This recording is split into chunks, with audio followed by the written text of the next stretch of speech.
scanning people's eyes with the flashlight. He scans his eyes and he goes, okay, you're good to go. You good? Okay.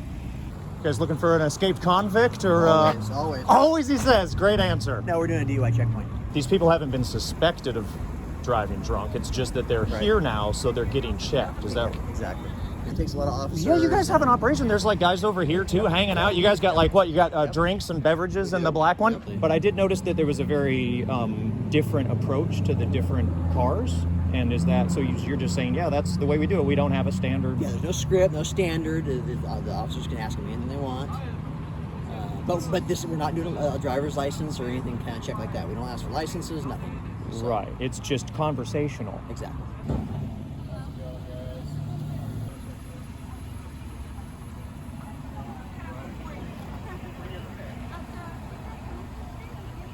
I mean, you're setting up something where people have to kind of go at least through the gauntlet, and in the process, they're getting light shined into their vehicle, into the back of the vehicle. Mm-hmm. He's looking in there right now, and he's only able to do that because of the stop sign you put up, you know? And so that does seem like you're searching people to a degree without there being a reason for it. You're shining lights in people's vehicle without a reason. They haven't even opened their mouths yet and given you a reason, and there's already lights being shined in there. So perhaps you can consider that. Yeah, no, you know what I'm saying? That might be a valid point, you know?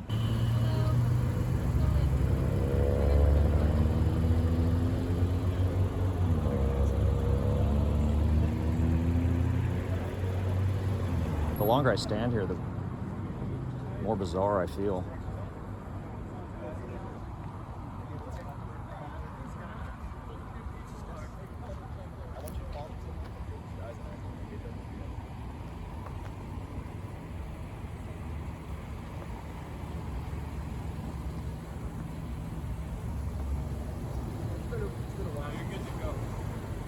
To flash a light in someone's eyes and to just do that to every single person, it's rather invasive when there hasn't been probable cause, is what it seems to me, that there isn't like, well, you were swerving or there was something to indicate that you might be drunk.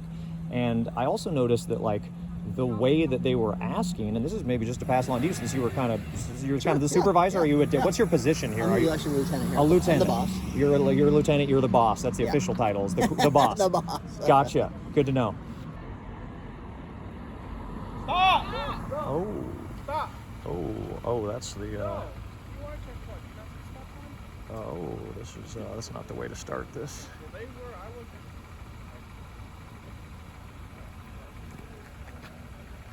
No, I didn't know what you like.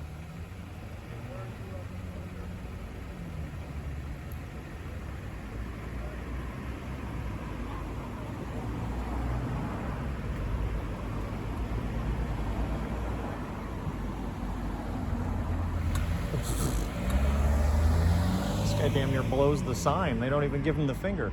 No finger for the sign blower? I mean, what are we doing? Between the mixture of officers we had out there, I noticed that there was different questions. There was the lead question. There is, where have you been coming from tonight? Mm-hmm. There was, have you been drinking tonight? Mm-hmm. There was sometimes when someone was given a finger to look back and forth to, and then there was other times where that wasn't part of the equation. To me, I feel like equal protection under the law is another thing that, even though I'm no legal expert, I've vaguely kind of gotten the gist of some of what's supposed to be done, and that seems like kind of interesting that people aren't treated equally, even just with the questions, that every single person gets the same question and the same finger. We don't have a script. The officers can ask them anything they want, really. Right. Or nothing if they want. And that's... This person's getting the fuck out of here. Yeah, they just threw that in 4x4 mode. ¿Sabe usted el parqueo que está aquí? Quiero que se meta al parqueo.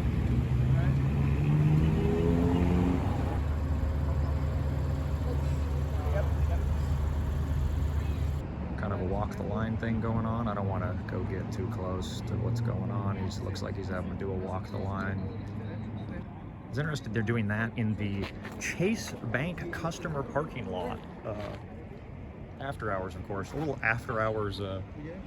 Do I want to see drunk drivers out there? Obviously, no. Who really does? No one, probably. But like, this just doesn't seem like the right approach. And that's the thing. It's like, things get put forward like, well, do you want to see drunk drivers on the road, or are we going to have some checkpoints? And it's like, you know, maybe there's a door number 3 on how we're addressing issues. And yeah, you could probably apply that philosophy to pretty much every problem in life. It's often just presented as like, well, do you want this, or are we going to have this? And that's a real clever way to kind of trick people into going along with, an option that there might really be a better option for, but maybe it doesn't serve some interest or whatever. Was there a reason that this was tonight? Well, we have we have a grant from the state for this. That's why we did. The state was like, hey, if you want, you can go do a checkpoint, quote unquote. Yeah. The state hit you up. No, we get the same grant every year from them, and we But you haven't done it 3 years because of COVID. You said was maybe, but exactly. Normally you do it once a year. Is that the kind Twice a year. Twice a year. Mm-hmm. And then is there a reason that it was tonight? Because people. No, we had to get it done in August, and this is the weekend we can do it. Look at this guy walk this line. He's so fucking tight. Oh my God. Put this guy on an I-beam immediately. I don't want to blow him up, but that's some good fucking line walking.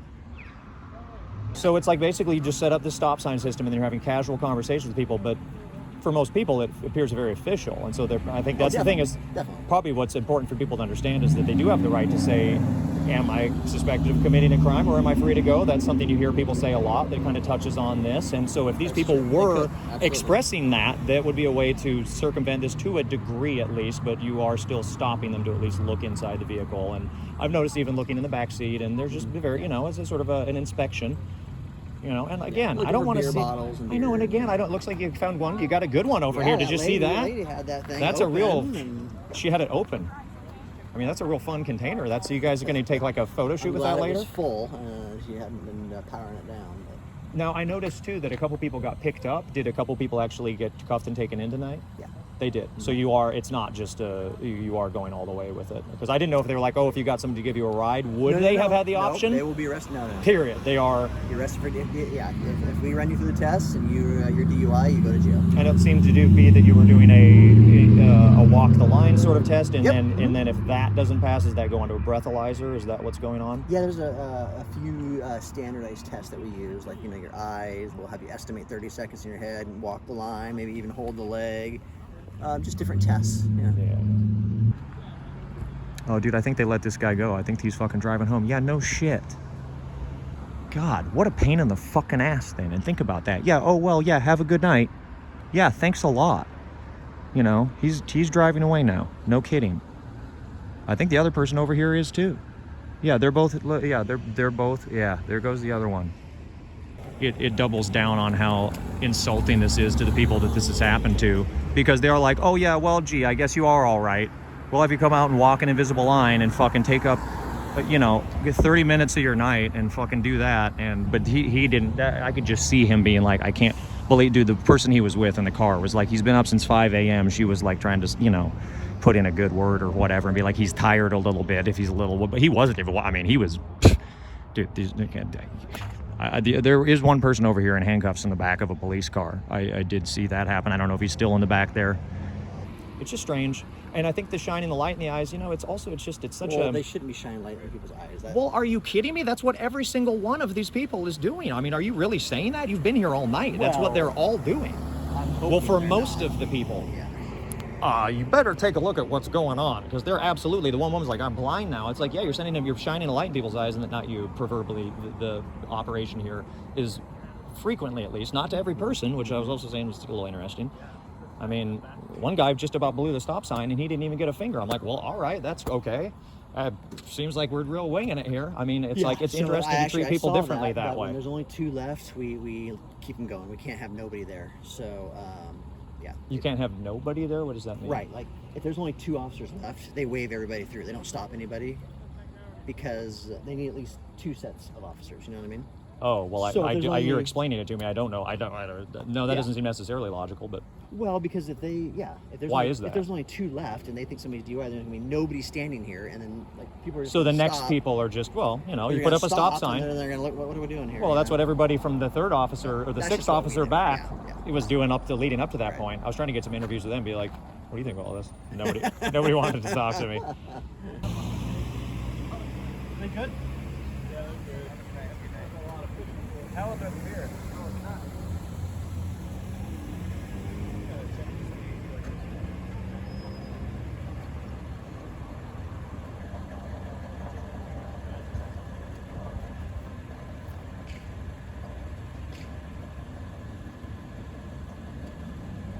my concern is that it's just like, if it does become, what's the difference between this just happening occasionally and then like, oh, now we do it all the time. Now we do it every week. We don't have. Well, now you don't, but like, but the concern, Once I every think 3 people, when they years, see, yeah. well, that's because of COVID though. You said you were doing it twice a year just a minute ago, We right? will- So we will. which one is it? We will do it twice. Twice a year. If we can. If you can, and what if there was an opportunity to do it 3 times a year? Would you be like, no, that's too many? Two is what we do. What if the guy who fills your shoes in 20 years thinks 3 is a good idea? Well, yeah. I mean, if the And there's boss precedent says- if the boss set that says there's want been, 3, then- and then what for next, and then in 20 more years, you know, you go to some places in the world, there's different checkpoints all over the place where you can't go from one part of the city to another without just stopping and going, well, do you have this or that or this or that? And Yeah. you know, it just, Yeah. I'm just concerned when there's behavioral modification stuff being done and we're not actually just stopping crime from happening as it's happening. And we're doing like, Hopefully, 3 people went to jail tonight. Hopefully we prevented Right, and 3 I saw- people getting killed. Or right, 3 and I saw that, accidents. and that's a means to justify, because you can show that you did do that. And I actually made that point earlier in my quiet narrating I was doing a little bit. It's like, you know, they probably say, well, look, we took some people in tonight. And so it's like, well, does that justify all of what this also implies? And it is the concern that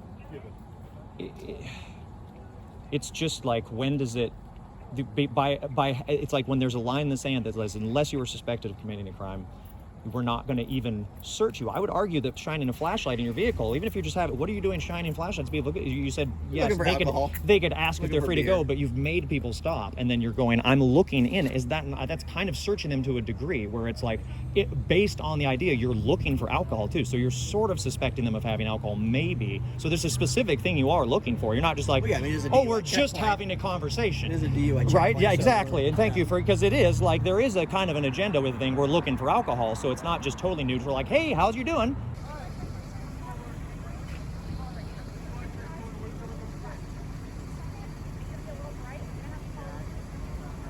Well,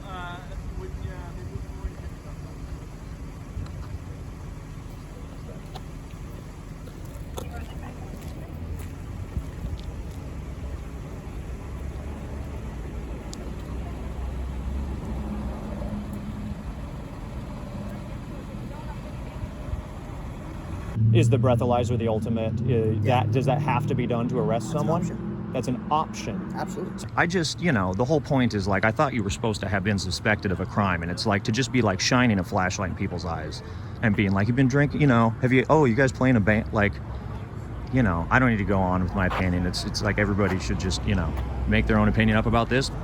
I think this deserves being talked about, that this is happening, and this is like, what incremental step towards, quote unquote, everyone says normalizing everything these days. It's like, yeah, we do seem to operate that way. It's like, oh yeah, and they even, well, it's a DUI checkpoint. Like that's some taxonomical thing that already exists. That no, it's just some shit you made up so you can behave this way.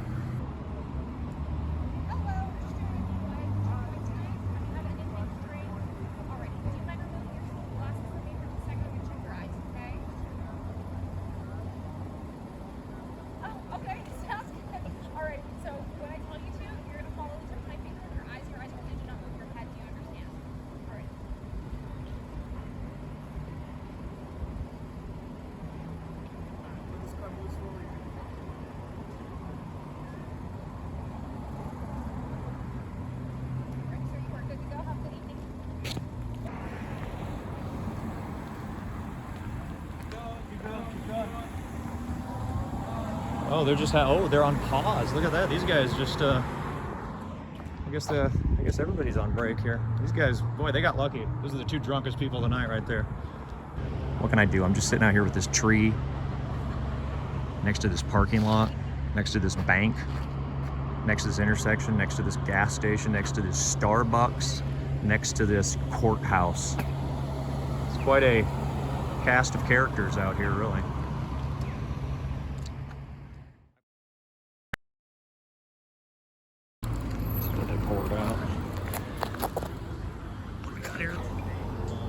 Women owned. Oh, well, that's nice.